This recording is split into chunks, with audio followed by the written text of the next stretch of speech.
copii și bine v-am găsit la un nou vlog. Dacă am avut ceva și odată am răcit de ieri și astăzi despre că am frig. Mi-am pus telefonul acolo cu un suport și stă și pot să ridic în sus și mine sus! Sunt cu capul nori. Ați prins?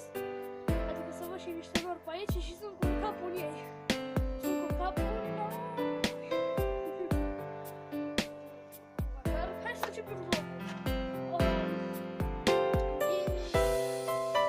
Gaming ăsta, Gaming All, îți mulțumesc pentru anunțul din videoul acela. Am mai făcut un video și se numea News și mi-a făcut videoul, dar nu știu cum ai făcut chestia cu Kinemaster să pui așa cadrul ăla de știri și după aia să dai așa, deci să zicem eu țin aici o imagine, o iau, să las așa mai aproape, după aia o pun pe ecran și un ping.